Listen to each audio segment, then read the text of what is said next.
The following is a class on the Srimad Bhagavatam, first canto, 8th chapter, text number 40, given by His Divine Grace, A.C. Bhaktivedanta Swami Prabhupada, recorded on October 20th, 1974, in Mayapur, India. Translation. All these cities and villages are flourishing in all respects, because the herbs and grains are in abundance, the trees are full of fruits, the rivers are flowing, the hills are full of minerals, and the oceans full of wealth. And this is all due to your glancing over them. Ime janapadas pridhya supakau sadibirudai supakai sadibirudha vanadri nadru dannanto vedante tava vikrita. So, here is very nice description how we can materially become happy. These are all description of material happiness. Spridhya, very flourish cities and towns. So how it is flourished? Supakko sadavirudha. The herbs and plants and trees and creepers, they are all luxuriously grown and sufficiently supply the needs of the human being. Every plant and creeper is useful for human being. We do not know how to use them. Experienced men, they collect so many aushadhi, bannaushadhilata loki jayati paramam hitam. We are neglecting these herbs and vegetables, but because we do not know how to use them, we have to meet so much bill of the doctors. But there are everything complete. Krishna's arrangement is very complete. Purnamidam purnamada purnat purnamudachyat. Krishna has given us everything incomplete. There is no question.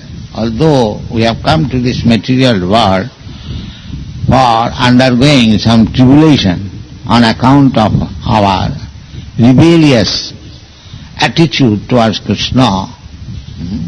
Krishna, we are meant for serving Krishna, but we are rebelled. Why shall I serve Krishna? I shall serve my senses. I shall remain independent without Krishna. This is our fault. That is not possible. We have discussed already that without Krishna there is no question of happiness. There is no question of happiness. It is this is called ignorance. Krishna bhuliya ji anadi bohinmokh. Ataye maya daya samsaradi duk. There is something there. Our only fault is that we have forgotten Krishna and we have come to enjoy this material world. Material enjoyment means sense gratification. That is material world. And spiritual world means there is no sense gratification. Only activities for Krishna's satisfaction. That is spiritual. The so-called material world can be converted into spiritual world when this Krishna consciousness is there, that everything should be used for Krishna's pleasure. That is spiritual world. Otherwise it is material world. In the higher sense, there is no material world at all. Sarvam khalidam brahma.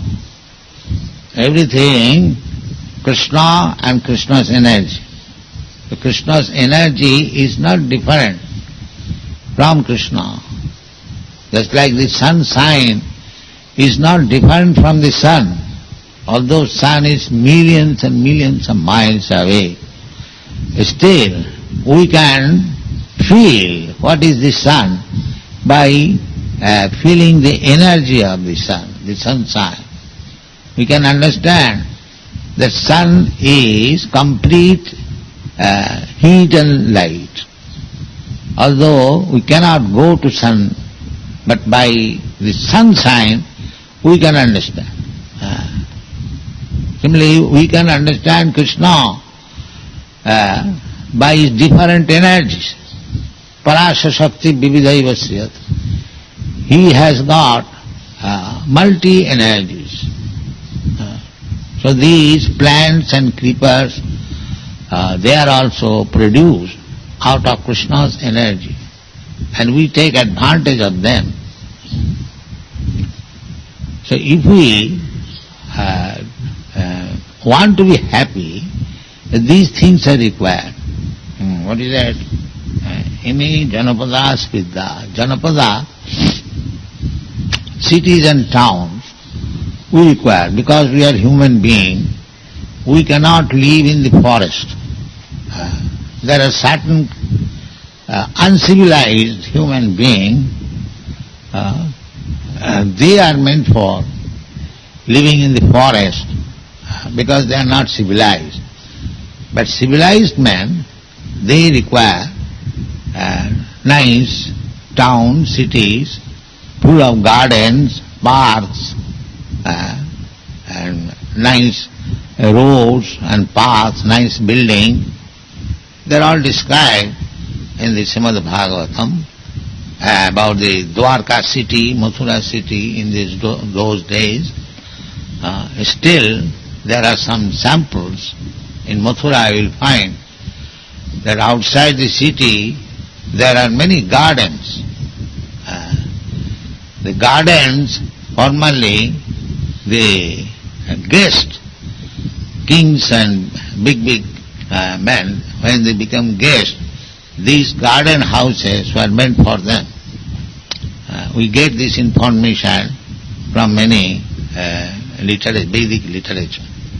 So anyway, we should be eager to become happy even in the cities and towns with the help of these things. Aushadhi, Virudha, then forest, Adri, Nadi. Nadi means not dirty Nadi. Very clear water and waves are flowing. And by the modern civilization, I have seen so many rivers in Europe, in Paris, in Moscow, and in Germany. All rivers are very, very dirty. Very, very dirty. You cannot take bath, what to speak of drinking water. It's so dirty due to this rascal industry. Even in our New York, the bays and the seas, they are also polluted. All dirty things are there. How long the water will be clear? No.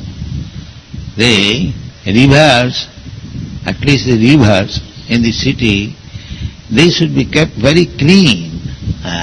But they cannot keep clean because they have got so many dirty activities, enterprises, mills and factories. So in Calcutta also, there are so many jute mills and factories on the river side. All the night soil, they are thrown into the Ganges. So still the Ganges is so powerful that it keeps clear. Hundreds and thousands of people still they take bath in the Ganges and they keep very good health. Those who are taking bath regularly in the Ganges and cities and town, there must be a river. In India you will find all the important cities in India, they are on the bank of the Ganges, on the bank of the Jamuna, on the bank of the Narmada, Krishna, Kaveri, like that. All the important cities. And Chanakya Pandit says that don't go to a town and city where there is no river and where there is no friend and there is no temple. Don't go to that city.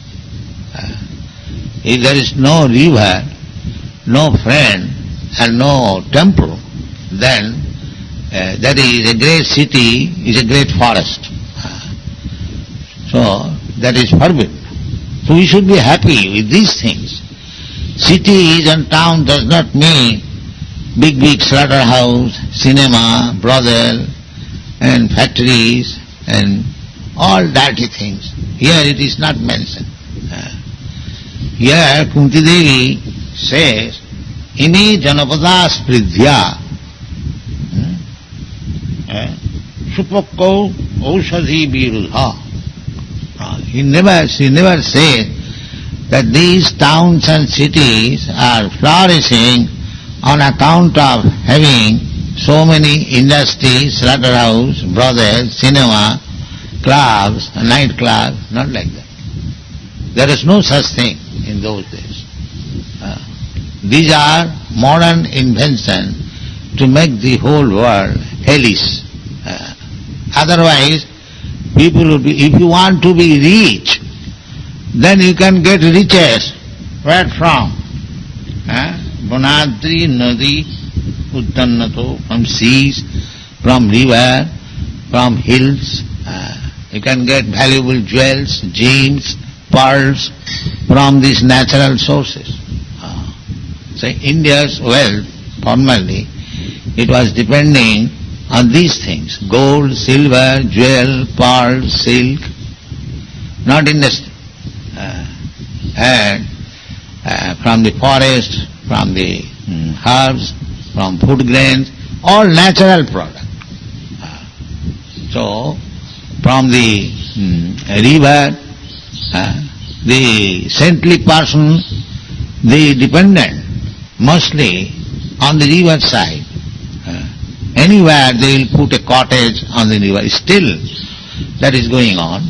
A saintly person, if he wants to remain in a secluded place, so they select any place on the river side, have a small cottage. Still you will find in many places, especially on the bank of the Ganges, Narmada, Godavari, Kaveri, there are many saintly persons, especially on the bank of Jamuna and Ganges. If you go to Allahabad, you will find they are living very peacefully in a small cottage on the bank of the Ganges.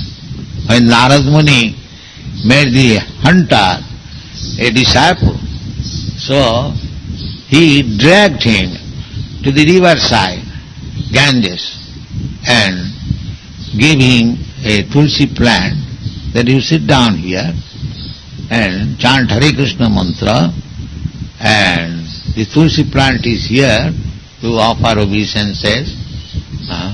Then he was very much anxious because he was hunter.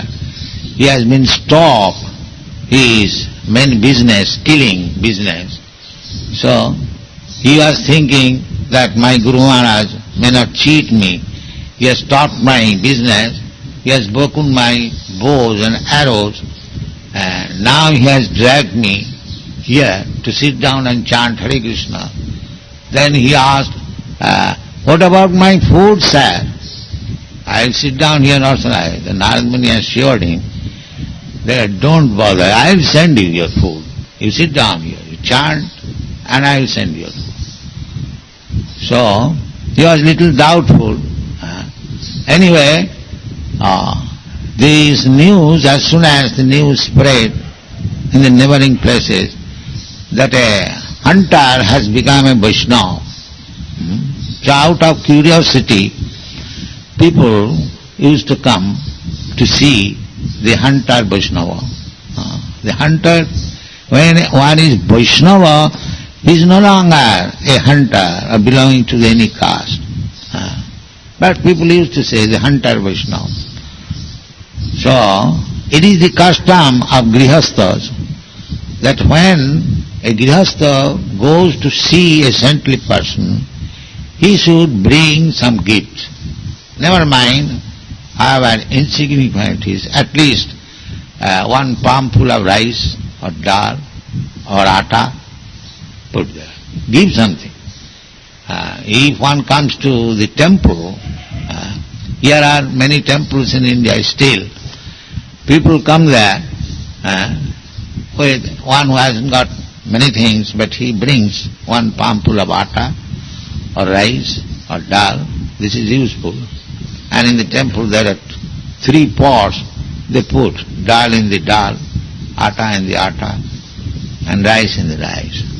So in this way, the inmates of the temple, they can live without going outside. But people have lost such habit. They come empty-handed. Darshan. That I will not give you anything, but you are a saintly person, give me darshan and give me your ashirvad, and then I enjoy my senses. That's all. Nothing to give you, but you give me your ashirvad. You give me the dust of your feet, I become benefited. You starve. But that is not the person. So, the hunter, he was following the instruction of his Guru Maharaj, Narad Muni, chanting Hare Krishna and sitting very peacefully.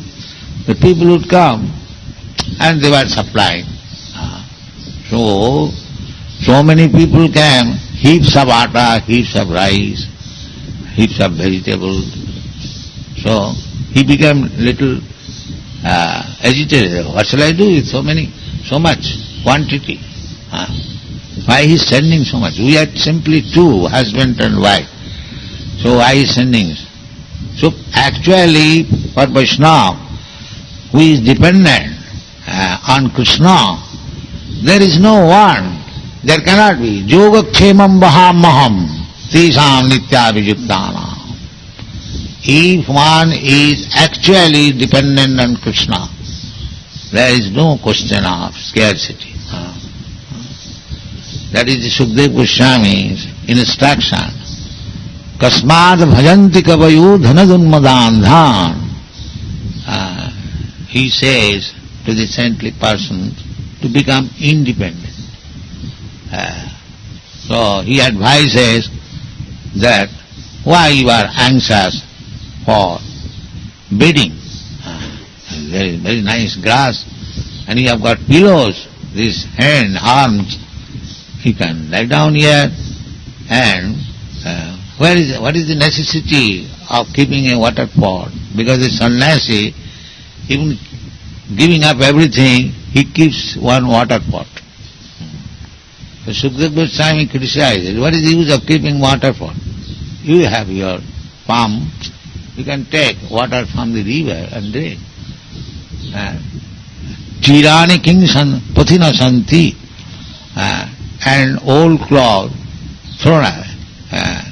Formerly, grihasthas in different ceremonies, after taking bath, they would throw away their garments there, so that poor people, they can take it and use it. New. Every religious function, in our childhood also we have seen, as soon as there was a new function or puja, there was new cloth. Even household puja, that takes place practically every month. Lakshmi puja, Kartik puja, Baramase Tarvu Padva. Actually there are 12 months, but the festivals are 13. It was very difficult to adjust where the another festival, in which month it should be observed. So, we have got experience in Lakshmi Puja, all new cloth. The children, at least at least the children and the housewife will have new clothes for every function. And what was the price of cloth? Very cheap. 1 rupee, 4 annas, 1 rupee, 6 annas per pair. So we have seen it. It's a festival. But there was no scarcity. Why? People were religiously inclined. Even for a beggar, there was sufficient. The temple, sufficient. Everything. That is called ime janapada spridhya, viddhi riddhi. When opulent, all the cities and towns are opulent. Villages, opulent, no want. And they depended on the trees, plants, this river, the mountain, the sea. Those who were their expert, they would go underneath this sea and pick up the pearls. That is very valuable. And still there are. So for rich man, the jewelries, the silk, nice food, nice building, and poor man also, even they do not require jewelries, but they are not hungry, everything was complete. So, human prosperity flourishes by natural gifts and not by gigantic industrial enterprises. This is the purpose. These gigantic enterprise, industrial, they are called ugrakarma. Ugrakarma. Just like now, New Delhi, there is industry. Every town has got industrial area, and big industries are flourishing, especially when you go from Vrindavan side to New Delhi. The first big industry you see, the Goodyear tire, very big factory. So people are being dragged there. So come here, you'll get good salary. Why you are working in the field so hard? Come here, you'll get good salary. And so they go, but the result is that they are not happy. And when they are not happy, they are induced to take wine and meat. In this way, whole world, India, it was not there. Gandhi's movement was to stop this wine place, and as we are prohibiting. But at the present moment, the government is encouraging. It is very regrettable. The gigantic industrial enterprises are products of a godless civilization. Godless civilization, they no more can depend on the natural gifts. They think by industrial enterprises they will get more money and they will be happy. And to remain satisfied with the food grains, vegetables and natural gifts, that is primitive idea. They say it is primitive. When men were not civilized, they would depend on nature. But when they are advanced in civilization, they must discover industrial enterprises. So instead of eating on metal dishes, the civilized man should eat on what is that called? Plastic. That's it. Now plastic utensils, not even metal. Still, according to Vedic civilization, these Hindus, they would not touch these china clay utensils or these plastic utensils, never. Or glass utensils, they will never touch. especially in South India, they are very strict. A poor man would prefer to eat on the plantain leaf, and the rich man, they eat on silver utensils. They do not even like to, brass or other base metals. So, this is very good economy also.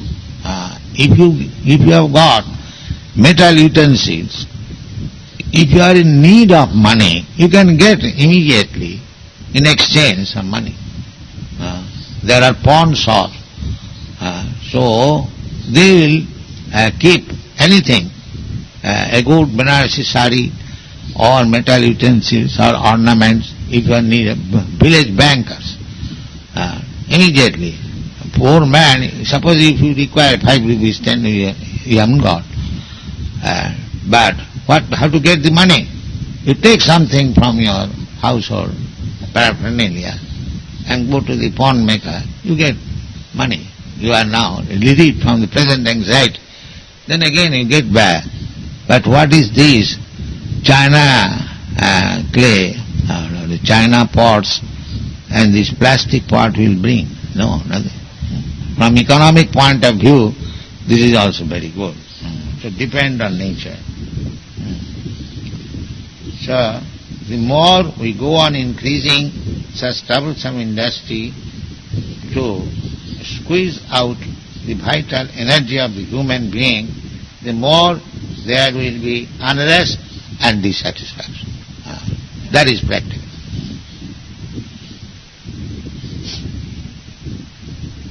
Of the people in general, although a few only can live lavishly by exploitation.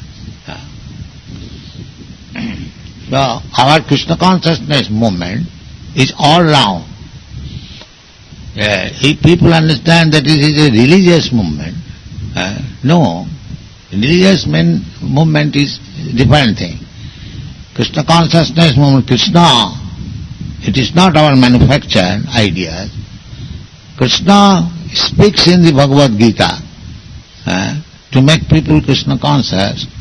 In every way, he is suggesting how to live, annad bhavanti bhutani, how the division of the society should be made.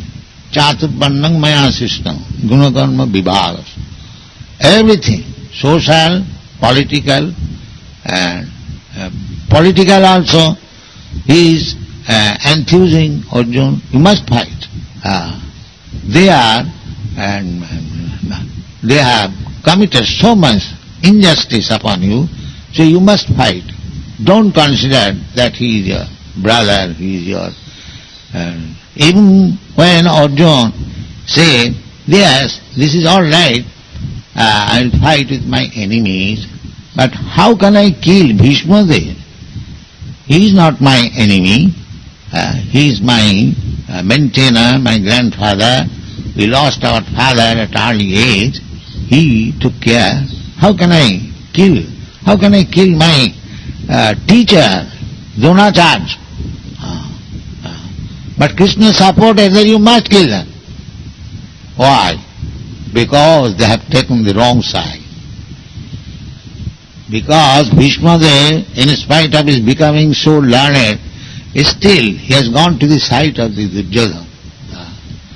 And simply for matter of getting some money, maintenance. And actually Bhishma Dev went to the side of Duryodhana, considering that these people are maintaining me. How can I give up their company at times of danger? That is also another consideration. So similarly, Dronacharya, although his guru, teacher, a military art, he also went to Duryodhana's side for money, and therefore Karna, nobody came to this side. So Krishna was doing justice, that he was, this is politics, tit for tat, this is politics. Sati sartham samachayat, Chanakya Pandit says. If somebody is sata means very cunning, so you should be also cunning. This is politics. He should not be at that time a Brahmana, liberal. No. So the idea is that in the Bhagavad Gita, Krishna teaches everything very rightly, properly. The whole Vedic literature is meant for that, not one-sided. Now here is speaking, Kunti is speaking to Krishna how to live, how by the association of Krishna people will be happy, how they shall live happily in the towns and cities. These things are described. So we should always remember that this Krishna consciousness movement is for all-round development of the human society, not a sentimental religious movement. If people take to this, and it is based on the teachings of Krishna and the teachings of Bhagavatam, everything is described there. So the more we grow, grow strength rather, because we are now weak. People are not understanding the seriousness of this movement, but the more we grow in strength and volume, we should take part in all round activities of the human society to make them happy. Sarve sukhina bhavantu. This is the Vedic culture. The Vedic culture wants to see everyone is happy, and especially the Vaishnava. Vaishnava paradukha dukhi. Vaishnava has no unhappiness because he has got Krishna. Janglam dha chaparanglavang mannati nadhikang tata. One who has got Krishna, no, what is unhappiness? And where is what? But he has nothing, such thing as unhappiness. But he is unhappy seeing others, these so-called rascals who have forgotten Krishna, they are unhappy. Vaishnava is unhappy seeing these people's unhappiness. Prahlad Maharaj, right? Sochi tato vimugo chetas. I am thinking, I am lamenting only for these rascals who have forgotten you. And forgetting you, they are trying to become happy by so many lavish activities. Maya sukhaya bharamud bhato vimura. They want to be happy by inventing machine for saving also. You see, the attention is diverted that for saving they want machine, for brushing the teeth they want a machine. So that means the intelligence is being misused. Intelligence is being misused. Therefore, a Vaishnava duty is that even whatever they have discovered, that can be used for Krishna's service, and to teach them how to engage everything in Nidbandhi Krishna. Anasaktasya vishayan jatharam upajan. Anasaktasya vishayan jatharam upajan. Our policy is that we are using this microphone. It is not that if there is no microphone, we shall stop our speaking or preaching work. No. We have no attraction for this microphone. But when there is microphone, we take advantage for spreading Krishna consciousness. Anasakta, that is the formula given by Rupa Goswami. Anasaktasya vishayan jatharham upajanjata nidbandhi Krishna sambandha jukta viragam. One may say that if you are condemning material civilization, why you are using? It does not mean that we are attached to it. But if there is some advantage for spreading Krishna consciousness, we can use it. We can use the modern invention, but we are not attached to that. It is not that without it we become collapse. No, that is not our policy. We can do with it and without it. When we use it, it is for the advantage of the person. His energy is being, who has invented this microphone, his energy is being utilized for Krishna's purpose. So, dovetail, everything dovetail in Krishna's service. So without Krishna we cannot be happy. That is the right conclusion. And that is stated here, that everything is flourished on account of your presence. And as we have repeatedly said, we can keep Krishna always present by Krishna consciousness. Then everything will be nice, we shall be happy, either in the town or in the forest, everywhere. Thank you very much.